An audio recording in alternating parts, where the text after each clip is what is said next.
Dieu, notre Père, nous nous inclinons aussi devant toi lorsque nous ouvrons ta parole, la sainte parole, la parole de vérité, la parole de Dieu, la parole de vie. Père Céleste, que cette parole remplisse notre vie et que nous puissions ainsi vivre pour ta gloire, puisque c'est là le but de notre vie. Pourquoi tu nous as mis sur cette terre? Pour vivre à la gloire de Dieu, du Créateur. Merci parce que ta parole nous guide dans cette voie et nous aide à t'honorer, à te plaire. Que ce matin encore, ta parole soit précieuse à nos cœurs. Donne-nous des cœurs bien disposés, en laissant de côté tout ce qui n'est pas de toi, tout ce qui ne serait pas correct ou Père Céleste, que notre cœur soit tourné uniquement vers Jésus-Christ et sa parole et ce qu'elle nous enseigne. Nous te prions aussi pour ceux et celles qui suivront ce culte au travers des enregistrements qui sont faits chaque dimanche sur CD ou sur Média Évangile ou Facebook. Que ta parole remplisse les cœurs et les vies. Et pour ma part, je renouvelle aussi cette prière te demandant ton aide, ta grâce pour pouvoir annoncer cette parole, animé par l'Esprit de Dieu, autant celui qui parle que celui qui écoute, pour le faire avec simplicité, clarté, profondeur, richesse, humilité, mais aussi en pleine conviction que ta parole est la vérité. Amen. Voilà, je vous propose de revenir dans notre livre de Néhémie, puisque depuis quelques dimanches, nous sommes avec Néhémie. Je vous laisse le temps de retrouver, mais vous pouvez marquer ça dans votre Bible, puisqu'on y revient aussi pendant quelques dimanches. Néhémie, c'est un peu avant les psaumes, un peu avant le livre de Job. Néhémie, et nous lirons dans le chapitre 3 tout d'abord, quelques versets. Néhémie, chapitre 3, et nous lirons les 5 premiers versets là, et puis un peu plus loin. Néhémie, chapitre 3, et le verset, à partir du verset 1er. Le grand prêtre Eliakim s'est levé avec ses frères, les prêtres, les sacrificateurs, et ils ont construit la porte des brebis sur la muraille de Jérusalem. Ils l'ont consacrée et ont posé les battants de la porte. Ils ont consacré la muraille jusqu'à la tour de Méa et jusqu'à celle de Hananel. À côté d'Eliashib, ont travaillé les habitants de Jéricho, ainsi que Zakour, le fils d'Imri. Un peu plus loin, toujours chapitre 3, verset 16 maintenant, si vous le voulez. Verset 16, Néhémie 3, 16. Après lui, c'est Néhémie, fils d'Abouk, chef de la moitié du district de Beth-Sour, qui a travaillé aux réparations. Il est allé jusqu'en face des tombeaux de David, jusqu'au bassin artificiel et jusqu'à la maison des hommes vaillants. Après lui, et c'est le mot que nous soulignerons, après lui ont travaillé les Lévites sous la direction de Réhoum, fils de Bani. À côté de lui a travaillé Achabia, chef de la moitié du district de Keila, pour son district. Après lui, etc. Sambalat, Tobija, les Arabes et les Ammonites, les Asdoniens ont été très irrités en apprenant que la restauration des murs de Jérusalem avançait et que les brèches commençaient à être bouchées. Ils se sont tous assemblés, ligués pour venir attaquer Jérusalem et lui causer du dommage. Nous avons prié notre Dieu et avons pris une garde en place pour nous défendre jour et nuit contre leurs attaques. Jusque-là, si vous le voulez, lecture, je vous invite à la maison à lire. Vous allez retrouver cela à la lumière de ce que nous partageons ce matin. Quelques mots de résumé sur ce que nous avons vu. Néhémie, c'est l'histoire d'un combat, c'est l'histoire d'une lutte, c'est l'histoire d'un réveil, c'est l'histoire d'une bénédiction à Jérusalem, en Israël. On est environ avec Néhémie 500 ans avant Jésus-Christ. On est à Souse, la capitale de l'Empire perse, avec le roi Artaxerxès. Israël a été déporté dans ce pays parce qu'ils avaient désobéi aux lois, aux commandements de l'Éternel, parce qu'ils avaient oublié l'Éternel, mais un petit nombre est resté en Israël. Les personnes les plus âgées, etc.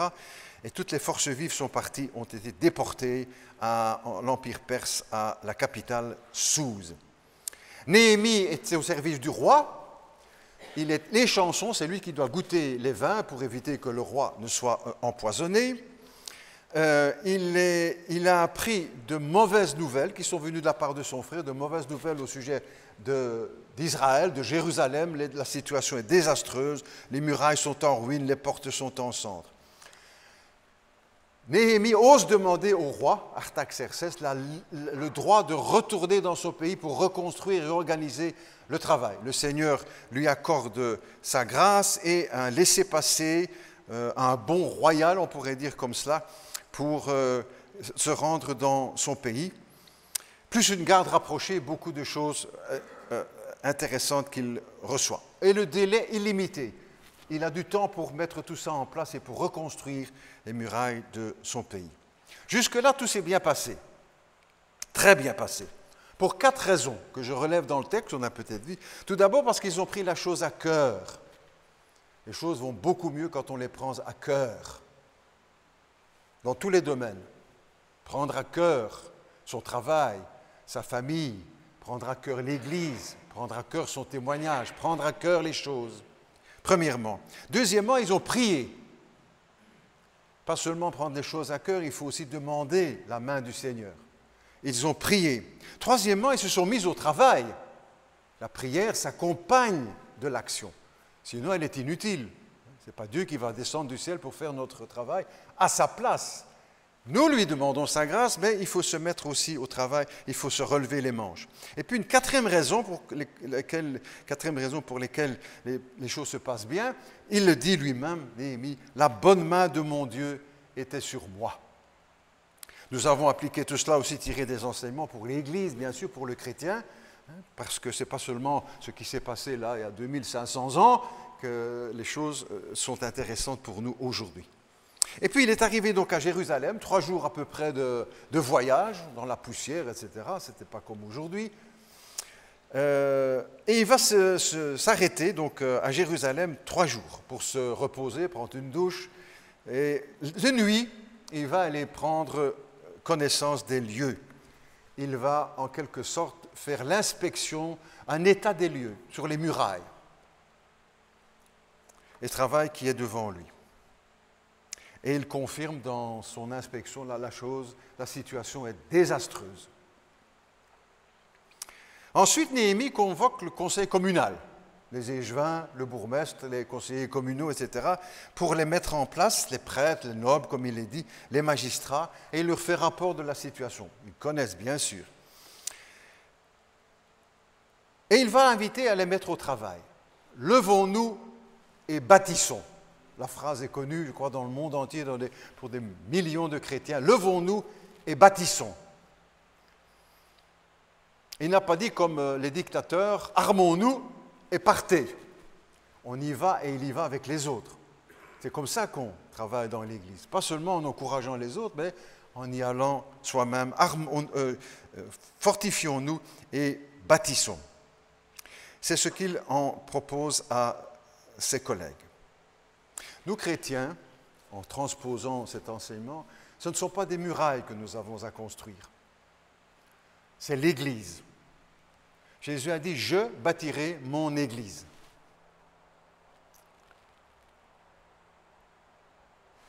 Nous sommes ouvriers avec Dieu, dit l'Écriture.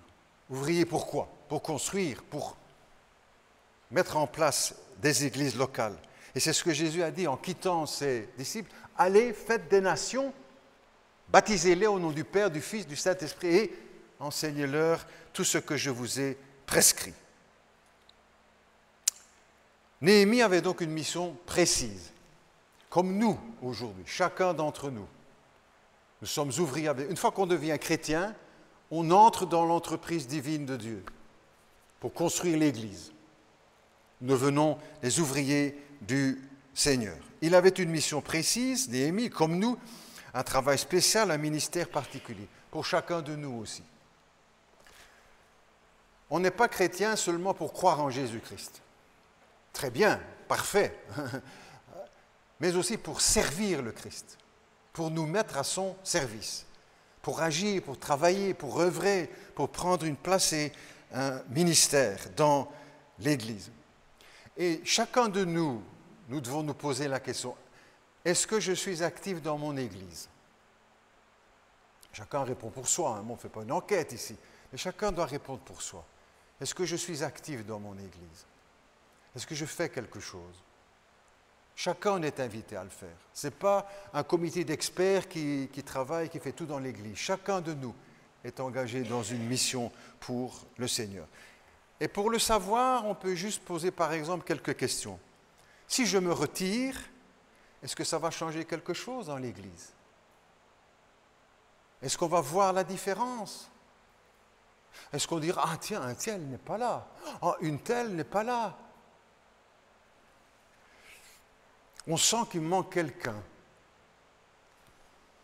Ah, quand elle est là, c'est tout différent, hein? On voit la différence quand il est là. Je sais que les uns et les autres, on ne sait pas s'engager d'une façon pratique, hein? On a de l'âge, on a des occupations. Je comprends tout ça, ce n'est pas une critique, mais en tout cas une interrogation pour chacun de nous. Aller jusqu'au bout avec le Christ, ce n'est pas justement jusqu'à la croix ou au tombeau. C'est aller jusqu'au service et au ministère. Et vous trouvez ce schéma très souvent dans l'Écriture, conversion, baptême, ministère, action. Même si on n'est pas pasteur, ancien ou missionnaire ou que sais-je, baptême, conversion, pardon, on commence par là, la conversion, le baptême, et ensuite le ministère, la tâche. Vous savez, dans l'Église, chacun a un potentiel pour Dieu.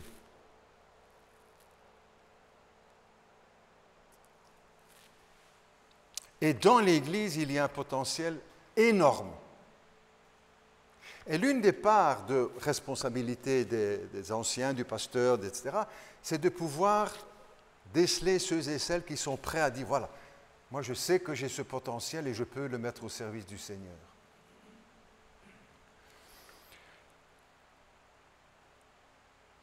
Première étape, poser la question, est-ce que je suis utile dans l'Église? Et une deuxième, est-ce que je suis prêt à être utile dans mon Église? Est-ce que je suis prêt à agir, à travailler, à m'engager dans... Il y en a beaucoup parmi nous qui sont déjà engagés. Hein. Si on fait la liste, hein, quand on fait en fin d'année l'Assemblée générale et qu'on voit tous les équipiers, etc., il y en a plus d'une centaine pour ceci, pour cela, etc. Vrai, juste, très bien. Mais peut-être encore quelques-uns ou ceux qui sont déjà engagés, mais je veux aller encore plus loin. Je veux continuer. Je veux continuer. Seigneur, montre-moi ma place là où tu veux que je sois. Montre-moi ce que tu veux que je fasse dans l'Église. Néhémie a relevé ses manches et il s'est mis au travail. Il a fait le tour de la ville, il a constaté les lieux et il s'est mis à réfléchir. La situation est désastreuse au temps de Néhémie. Si on fait un parallèle aujourd'hui avec l'Église, les chrétiens, dans le monde en général en tout cas, la situation n'est pas brillante. On va rester que dans notre région, c'est pas voir le monde entier, mais même dans notre région et dans nos églises ou les églises, on va dire protestantes, la situation n'est pas merveilleuse, vous savez. Dire, oh, vous êtes trop pessimiste, pasteur, il ne faut pas dire des machins pareils. Non, non. Il y a des églises où on baptise les enfants, pas les croyants, les enfants. Des églises où on impose aux chrétiens la dîme. Des églises où il y a des femmes, pasteurs. Des églises où l'on marie les homosexuels. Des églises qui enseignent que la Bible contient des erreurs. Des églises où le Saint-Esprit est devenu une idole, qui a supplanté le Christ. Des églises où l'on dit toutes les religions se valent, et le christianisme est l'une d'entre elles. des églises où l'on dit que Jésus n'est pas le seul chemin qui mène à Dieu, des églises où l'on parle plus de Satan et des démons que de Christ, des églises où l'on enseigne que la richesse est la preuve qu'on est béni de Dieu, et que plus on est riche, plus on est béni, etc., etc. Je fais qu'un petit schéma ici court, vous savez. La situation n'est pas glorieuse. Pas pour se plaindre, pas pour gémir, pas pour accuser les autres, mais pour savoir les choses. Et comprendre alors que chacun de chrétiens convertis, nés de nouveau, c'est de grande importance que l'on s'engage et que l'on soutienne les églises qui portent le message de l'Évangile. Constat pour nous également, comme pour Néhémie, n'est-ce pas? La situation est désastreuse, mais en même temps, le Dieu de Néhémie, c'est aussi notre Dieu. Et c'est pour cela qu'il y a des choses concrètes, bien précises, parfois tristes à reconnaître, mais en même temps de savoir que c'est le même Dieu qui travaille aujourd'hui encore. Et qu'il n'a pas changé. Et c'est ce que nous croyons également. À la fin du chapitre 2, se pointe déjà l'ennemi, l'adversaire. Et 3 noms vont venir, Sanballat, Tobija et Geshem. Alors tout de suite aussi pour chacun de nous retenir un principe. Quand Dieu agit, l'ennemi n'est jamais loin. Quand Dieu agit, l'ennemi n'est jamais loin. Et un deuxième enseignement, c'est que lorsqu'il y a des difficultés, des combats, des luttes, très souvent, le chrétien ne fixe pas ses yeux ou son attention sur les problèmes, mais sur le Christ, les yeux fixés sur le Christ. Quand l'apôtre Pierre marche sur les eaux pour rejoindre le Seigneur Jésus, quand il regarde autour de lui, voit les vagues, entend le vent, etc., qu'il quitte le Seigneur des yeux, il coule. Première règle pour nous, de garder les yeux fixés sur Jésus-Christ. Un deuxième enseignement, peut-être aussi à la lumière de cela, une petite illustration que j'ai entendue un jour, mais très jolie et qui illustre bien cela. La souris qui est dans la maison de la ménagère là, et qui est poursuivie par le balai de la ménagère, quand il s'enfuit, il ne regarde pas le balai, il regarde le trou où il va pouvoir se sauver. Même chose pour nous, on n'a pas les yeux sur l'adversaire, même si on sait qu'on en a un et qu'il est là et qu'il est actif. Mais on regarde vers le salut, vers Jésus-Christ, vers la solution. C'est ce que va faire Néhémie aussi au milieu de cette situation désastreuse, et c'est pour nous la même chose également. Et les choses ne viennent pas naturellement dans ce domaine-là. Comment l'adversité va-t-elle commencer pour Néhémie? Tout d'abord de la moquerie, des mots. C'est souvent comme ça que les choses commencent, avec des mots, des phrases, le mépris. Ils ont dit, ils vont se moquer. Et puis, après les moqueries, les insinuations menaçantes. Quoi, vous voulez vous révolter contre le roi Artaxerxès? Vous voulez faire la révolution, un coup d'État? Vous révolter contre le roi? Et la réponse de Néhémie vient claire comme un éclair, comme sa prière, n'est-ce pas, quand il est devant le roi. Le Dieu du ciel nous donnera le succès. Le Dieu du ciel nous donnera le succès. C'est une promesse qu'il prononce. C'est aussi sa foi qu'il exprime comme cela. Quand les difficultés se multiplient, il faut continuer de croire aux promesses du Seigneur. Même quand l'esprit est abattu, quand le cœur est triste, c'est ce que va faire Néhémie, c'est une invitation pour nous. Le Dieu du ciel nous donnera le succès. Jésus a dit, cette phrase qui a traversé les siècles aussi, « Je bâtirai mon Église », et tout de suite d'ajouter, les puissances des ténèbres ne pourront pas la détruire. L'Église, elle est là jusqu'à la fin des temps. L'Église les églises, l'Église du Christ, elle est là jusqu'à la fin des temps. Les puissances de ténèbres ne pourront pas la détruire.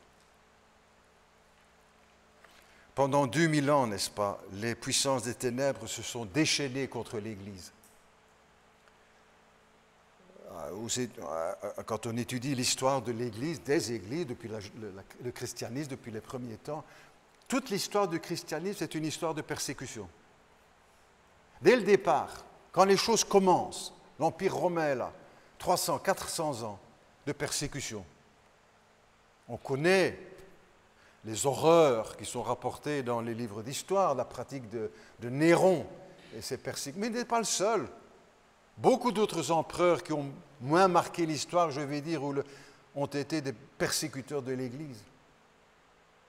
Depuis le début, l'Église a traversé des peines, des combats, des souffrances. Pendant 400, 500, 600 ans, ensuite, c'est l'Inquisition de l'Église romaine qui a repris la relève. Une inquisition qui a duré 700 ans en Espagne pour persécuter les chrétiens, pour les enfermer, les emprisonner, les torturer, les exécuter, par milliers. Des persécutions aussi. Ensuite est venue cette période du communisme, qui a persécuté aussi, qui a fait souffrir les chrétiens dans le monde, qui fermait les églises, qui emprisonnait les chrétiens, qui les envoyait dans les goulags. Et puis aussi maintenant, depuis presque un demi-siècle, l'islam, qui persécute les chrétiens. Des auteurs non chrétiens, des journalistes non chrétiens ont écrit plusieurs livres que nous avons ici dans le hall, entre autres, avec l'œuvre du CEL, Service d'entrée des portes ouvertes, qui travaille dans les pays où il y a persécution en Syrie. L'un d'entre eux, un auteur, journaliste, disait « Aujourd'hui, la communauté la plus persécutée au monde, ce sont les chrétiens. » Alors si c'est un chrétien qui écrit ces choses, on pourrait dire « Ben oui, mais ce sont des non-chrétiens qui le disent. » Journalistes qui font une enquête et qui écrivent des ouvrages sur la persécution. Depuis toute son histoire, l'Église, le début de son histoire, l'Église a souffert. Les églises, l'Église de Jésus-Christ, a souffert sous la persécution. Et puis aussi, ajouter à tout cela, les sectes qui ont empoisonné la vie, la progression du christianisme. La franc-maçonnerie qui, sournoisement, n'est-ce pas, sape les bases morales et éthiques de notre société. La situation n'est pas glorieuse non plus de ce côté-là. Le christianisme vit de persécution. Mais en même temps, quelqu'un a dit le sang des martyrs, c'est la semence de l'Évangile. Un des pères de l'Église, comme on l'appelle, un théologien du 1er siècle. Le sang des martyrs est la semence de l'Église. On pense, les responsables qui gèrent cette persécution des chrétiens pensent qu'ils vont les éliminer par la force, par la peur, par les menaces. C'est le contraire. C'est le contraire. Malgré ces persécutions, dans bien des pays, l'Église grandit et des âmes se convertissent à Jésus, malgré le danger, malgré la persécution. D'autres enseignements aussi face à l'adversité.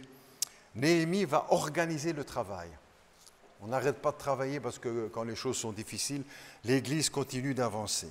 Il travaillait avec méthode, avec ordre, avec discipline, avec précision, en équipe. En équipe. L'Église ou les églises, ce sont de grandes équipes. Et dans ces grandes équipes aussi des sous-équipes, dirions-nous. Des groupes d'activités dans les églises. L'Église doit aussi travailler avec ordre, méthode, discipline, elle doit être organisée. Ce n'est pas l'armée, mais il faut que les choses soient comme dans une société. Une communauté de personnes, ça s'organise, même lorsqu'on n'est déjà que deux. Quand on est quand on est en couple, il faut déjà s'organiser pour manger à la même heure, etc., etc. Voilà, vous comprenez. Avec les enfants aussi, bien sûr, c'est pas facile à leur apprendre que dans la vie, dans la maison, dans le foyer, il faut de l'ordre. On ne va pas coucher à n'importe quelle heure. On ne mange pas quand on a envie. On ne laisse pas traîner ses affaires comme ça partout dans la maison.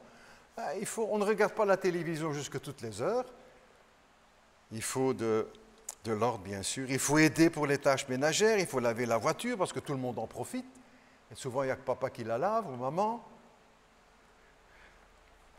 Il faut vider le lave-vaisselle parce que tout le monde mange et tout le monde. Il faut organiser le travail dans une famille, tout le monde le sait. Et les armoires rangées, ça c'est pour les jouets, ça c'est pour les... Dans l'église aussi, dans le service du Seigneur aussi.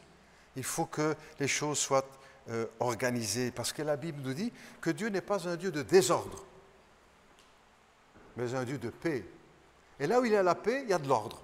Et quand il y a de l'ordre, il y a de la paix. Mais à quelque niveau que ce soit, ce n'est jamais facile de mettre ces choses en place. Alors, quelle est la méthode de Néhémie, entre autres? Comment va-t-il travailler pour nous aussi, pour en tirer des leçons, bien sûr? Il va travailler, la méthode de Néhémie, méthode de travail, ce sera celle aussi que utilisaient Moïse, Josué, Daniel et puis plus tard l'apôtre Paul. On travaille en équipe.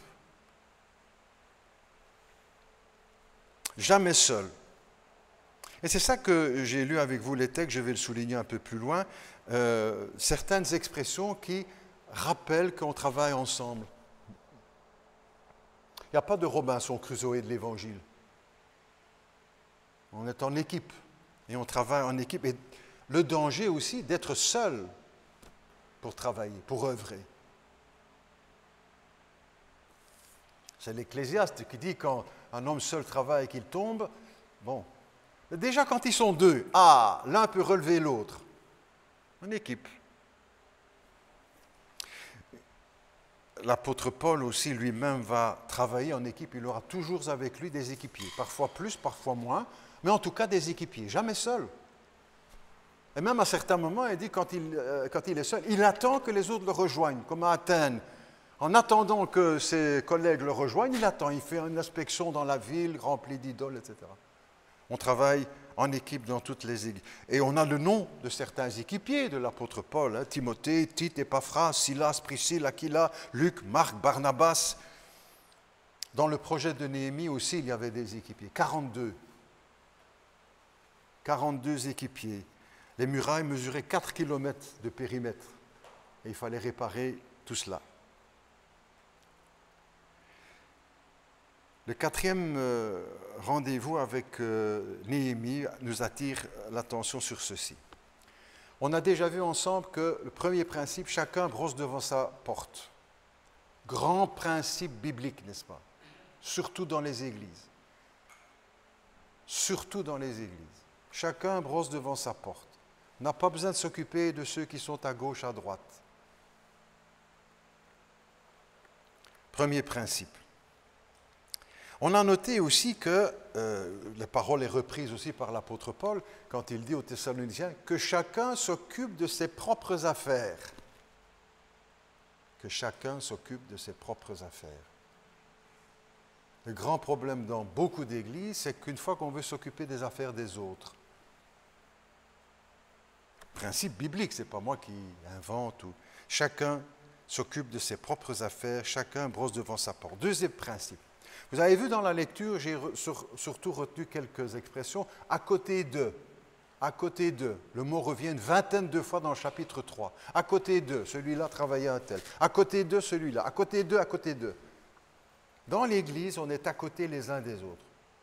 Pas seulement à l'Église, quand on est assis à côté les uns des autres, mais dans notre travail, dans nos prières, dans notre témoignage. Dans les projets, on est les uns à côté des autres. C'est ça l'Église. De là aussi vient le mot communion. Quand on est à côté les uns des autres, pas seulement physiquement, je comprends, mais à côté des autres dans le combat, même si on n'est pas l'un près de l'autre, mais on tire à la même corde. On est à côté les uns des autres, à côté d'eux, à côté d'eux, à côté d'eux. Tu lis le texte, tu vas être surpris, tu dis, les noms ne sont pas faciles à lire, mais la petite formule, à côté d'eux, ça passe.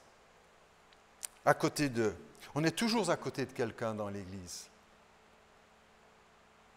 Pas seulement dans le bâtiment, vous comprenez ce que je veux dire. Et puis une autre expression qui revient aussi, toujours dans ce chapitre 3, c'est le plus long d'ailleurs. Vous avez une centaine de noms qu'on ne connaît plus aujourd'hui, qu'on ne connaît pas. Mais ils étaient là. Une autre expression qui revient aussi, après un tel a travaillé, hop, celui-là. Après un tel, celui-là. Après un tel, celui-là. Même chose dans l'Église, n'est-ce pas? Ici, nous sommes après tous ceux qui nous ont précédés. Et c'est pourquoi il ne faut jamais oublier ceux qui nous ont précédés, qui ont travaillé ici, par exemple, au bâtiment. Beaucoup qui ont travaillé. Après eux, et il en faut d'autres. On n'a plus à construire, mais il y a d'autres choses à faire. Après eux, nous serons toujours après quelqu'un. Et après nous, il faut qu'il y ait quelqu'un aussi.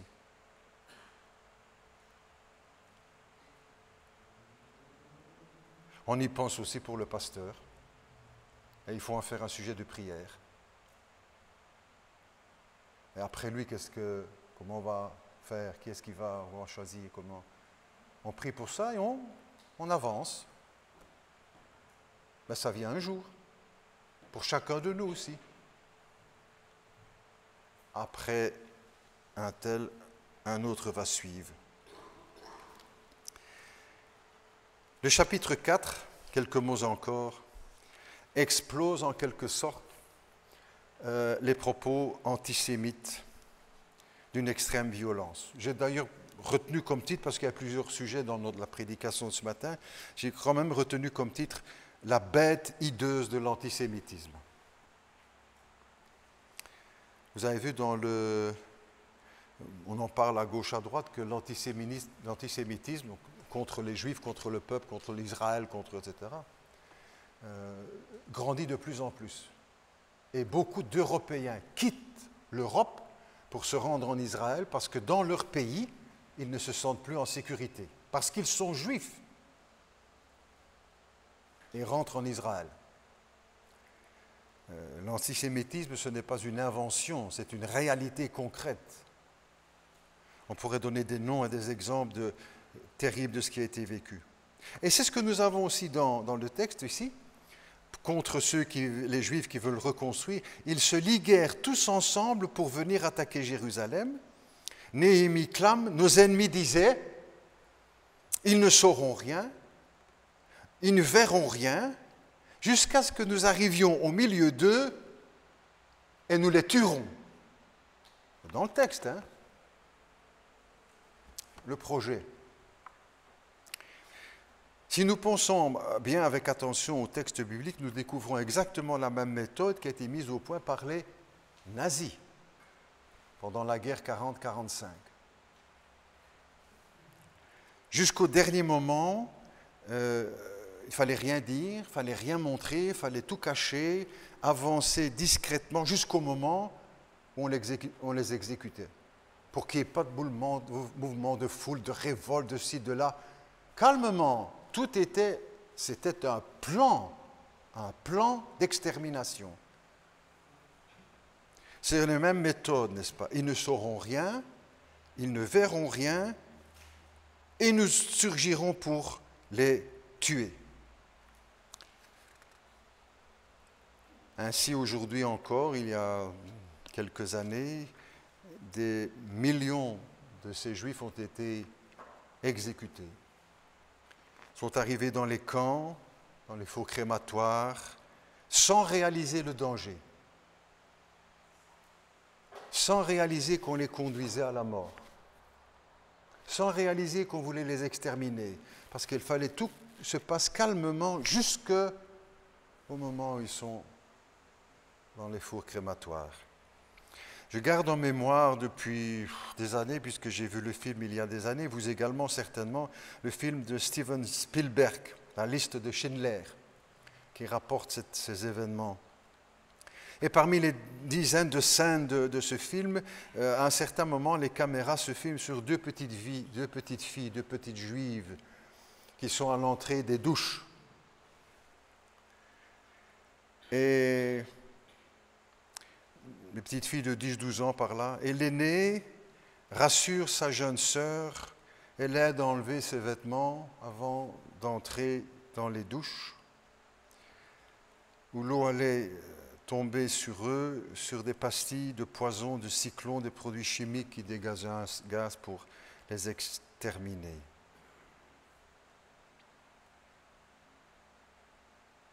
Il ne restait plus alors qu'à d'autres juifs d'entrer dans les chambres à gaz pour sortir les cadavres et les mettre dans les fours crématoires. Pendant des semaines, après avoir vu ces images, je les gardais dans ma mémoire, dans mes pensées. Et mes petites filles avaient à l'époque à peu près le même âge. Et je les imaginais, contre ma volonté même, je les imaginais dans cette situation. La grande sœur Naomi qui aidait Rachel à enlever ses vêtements, tu vas voir, ça va aller, on va être bien propre, après on va nous donner de nouveaux vêtements. C'était terrible pour moi. Terrible. Et moi, je l'avais en pensée. Ouais, à l'écran, là, c'était des images. Mais certains enfants de cet âge-là l'ont vécu.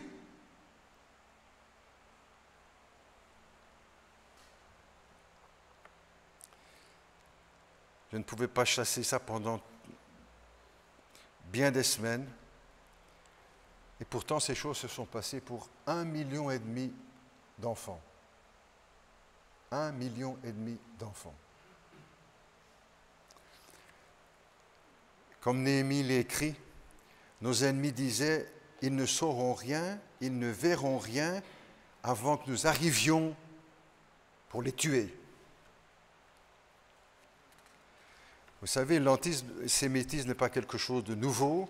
Toute l'histoire d'Israël, je disais au passé, l'histoire du christianisme et l'histoire d'Israël est marquée aussi par la haine des nations contre ce peuple. Nous ne devons jamais oublier, n'est-ce pas, que en Europe, la haine la plus cruelle s'est déchaînée contre ce peuple. Des femmes, des enfants, des ados, des jeunes, des vieillards ont été exécutés sans la moindre pitié. Quand on fait ces rétrospectives que vous voyez comme moi, si vous les regardez à la télévision, quand c'est ces périodes d'anniversaire, ma femme me dit souvent, mais pourquoi est-ce que tu regardes encore ça? Parce que je veux voir et je veux savoir ce qu'on leur a fait. Ce que nous l'avons fait. Nous, mais ça c'était les nazis, pasteur. Mais non, n'est-ce pas? Toutes les nations étaient au courant de ce qui se passait. Toutes les nations en Europe et en dehors de l'Europe savaient ce qui se passait. Tout le monde était au courant. Tout le monde savait qu'on les conduisait à la mort. Et nous ne devons jamais oublier que l'Europe est le plus grand cimetière juif au monde. Le plus grand cimetière juif au monde. C'est ici, dans nos pays.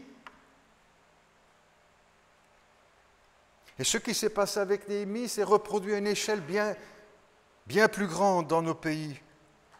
Je disais que tous les peuples, toutes les nations, tous les gouvernements étaient au courant, ont fermé les yeux, ont laissé faire, ont même aidé à faire. Vous savez, les grandes sociétés nationales de chemin de fer se sont enrichies avec le transport de ces malheureux dans les wagons de l'enfer. Les banques se sont enrichies, les usines se sont enrichies et ont fait fortune sur le compte de ces malheureux, de leur souffrance et de leur mort. Tous les peuples ont une dette vis-à-vis d'Israël.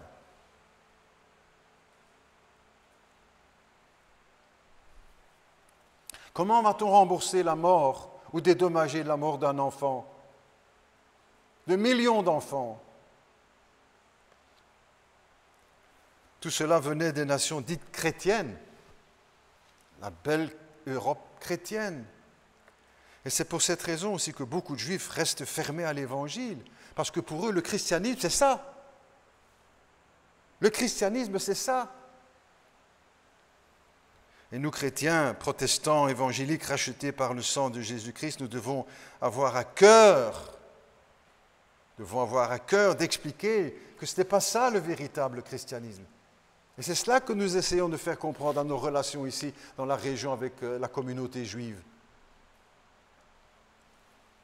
Et que les véritables chrétiens ne sont pas leurs ennemis, bien au contraire.